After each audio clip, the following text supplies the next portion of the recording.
Reminds me of the guy that walked into a bar one day, sat down and ordered 3 beers one afternoon. And the bartender watched in amazement as the man took a sip from each one of the 3 beers over and over again until all 3 beers were gone. Paid his tab and left. About the same time the next day, the man came in, did the exact same thing. Day after that, the exact same thing. Finally, on the 4th day, the bartender said, "Sir, I happen to notice your rather unusual drinking style. And I also happen to know that beer has a tendency to go stale rather quickly. So rather than bringing you out all 3 beers at once, if you'd like, what I can do is bring them out one at a time, and when you're about to finish your first, I'll bring you your second, and about to finish that, I'll bring you your third." And said, no, that won't be necessary. So you see, years ago, when my 2 brothers and I left home and we split up and went our separate ways into the world, we promised one another that wherever we were in the world, at about this time of the day, we'd go into a local tavern, order 3 beers, and drink them in this way. It's kind of our symbolic way of still drinking with one another in spite of the fact that we're not actually together. Bartender thought, that's a sweet tradition. And the practice continued. It continued for several months until one day the man came in and ordered only 2 beers. And a hush grew over the crowd of the regulars that knew of this practice as the bartender walked the 2 beers over to the man, set them down before him and said, "Sir, I just want to tell you how terribly sorry I am for your loss." The man looked perplexed at him, looked down at the beers, leaned back in his chair and said, "Oh, goodness, no." He said, "No, everybody's fine. I'm fine. I'm healthy. My brothers are fine and healthy. Thank you for your concern." He said, "No, it's just that my wife and I, we've joined the church down the street, and as a result, I've had to give up drinking. But it hasn't affected my brothers at all." No matter how ridiculous the practice is, if you can justify it and you want to do it, you'll hold on to it, won't you? And that's what's happened. The Watchtower has given justification. And it works in the human mind. Let me explain this because this is important. It works in the human mind this way. This is rudimentary. This isn't your actual mind. But our minds are dynamic. They are constantly picking things up and establishing facts. Constantly. Your mind is never still. Okay? So you find facts in reality, truth, things that are representative of reality, and your mind puts them into play. Your mind says, that's a fact, I'm going to use it. And so, in this case, 2 + 2 = 4. Well, 2 + 2 = 4, you know that that's true. You put that into play, and it goes around and around and around in your mind. And you pick up other facts that you use. Like 2 + 2 = 4 helps you understand how 200 + 200 = 400. Or 1,000 + 1,000 = 2,000. Whatever. And everything works. You have all these different facts in your head until something comes up. A contradiction. And a contradiction comes up, and basically, 2 + 2 = 3 would be the contradiction. It goes in the same plane as your fact. And there's a problem because they're constantly butting heads. And they'll keep butting heads until you resolve them. Until you actually say, okay, wait a minute. There's contradictory facts here. I've got to resolve this.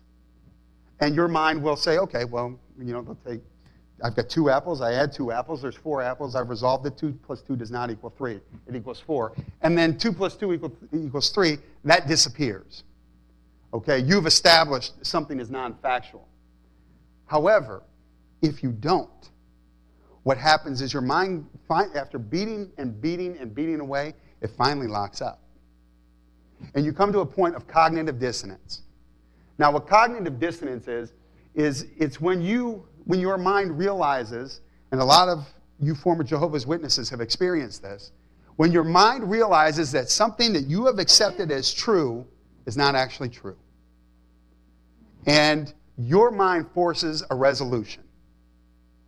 And what happens is, and it's not going to happen here, unfortunately, but what happens is something's got to give. And what justification does, let's see if it will happen. It won't. What justification does is it knocks one of these competing facts off of its plane. So it comes up and it knocks this, 2 + 2 = 3, it knocks this up and allows both facts to exist. And they're not contradictory. Now, many of you have probably seen this. I've seen it with Jehovah's Witnesses. You could take Jehovah's Witnesses to the verse in the Bible where Jesus says he's going to raise his body in 3 days. You can have them read it. And you can have them say, and then you can ask the question, did Jesus raise his body in 3 days? No, he didn't. Well, was Jesus a liar? No. Was the Bible accurate? Yes. Was he a false prophet? No. Did he raise his body? No. You and I see the contradiction. We want to tear our hair out. But they don't see the contradiction because justification has occurred by the Watchtower. Justification has set in and has boosted that fact off that plane, and both can coexist without colliding into one another. And that's kind of the brilliance of what justification does. Now, with that said, the question is, well, what do we do? How do we actually take down this wall of justification? What do we have to do? I have an aunt who is very Pentecostal. And she won't say as much, but I know she thinks my ministry is silly. Because in her worldview, all we need to do is ask the Holy Spirit to reach down and save the individual Jehovah's Witness. Pluck the Jehovah's Witness out of the cult and land them into a saving relationship with Jesus Christ. That's all I need to do. And as I talk to her, she doesn't give up that position. That's valid. That's fine. It's possible. I'm not going to say that the Holy Spirit can't do what the Holy Spirit wants to do. It can do anything it wants. But, now did you catch what I said there? How many caught it? Okay. Thank you. I want to make sure you're paying attention. He can do whatever he wants to do. All right? I'm not saying that that's impossible. I'm not saying anything like that. However, it's not historical. Historically speaking, God doesn't, I think it does take a miracle to bring a Jehovah's Witness out. It does take the hand of God. Make no mistake about it. However, historically, God has performed miracles when people have shown an act of faith. Yes, they may have talked to God, God may have talked to them, but God always requires an act of faith. Even when he was communicating in the Old Testament one-to-one with people, he required an act of faith. When he parted the Red Sea, he had Moses raise his hand. Right? A small act of faith. But an act nonetheless. Must have looked silly to God if you think about it.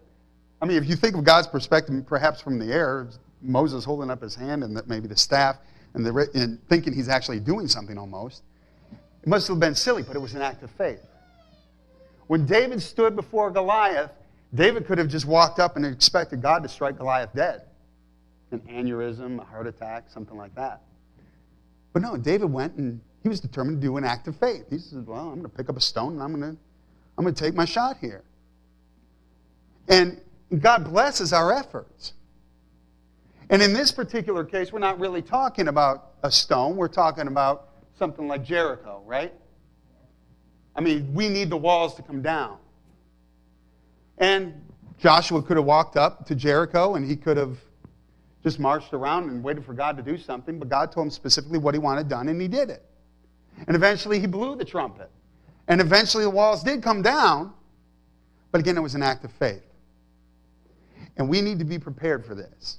We need to understand, as I mentioned to, maybe it was Matt earlier, that, you know what? It's a process. It's a lot like Jericho.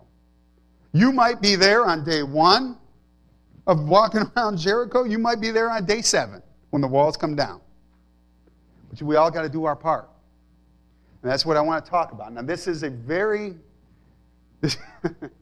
Calvin knows this. This is a very complicated subject. It's going to take some thought. I think we can articulate it correctly. But it is a challenging subject. How exactly do we get these walls down? What is our act of faith? Well, justification in the mind of the Jehovah's Witness is not from the Bible. Remember that. They'll tell you it is. They'll say, we justify our beliefs from the Bible. They justify their beliefs to you from the Bible. But the beliefs in their mind is set up by the Watchtower. Their justification comes from the Watchtower. And it relies on this verse, the faithful and discreet slave. Who really is the faithful and discreet slave whom his master appointed over his domestics to give them their food at the proper time? Happy is that slave if his master on arriving finds him doing so. Truly I say to you, he will appoint him over all of his belongings. So,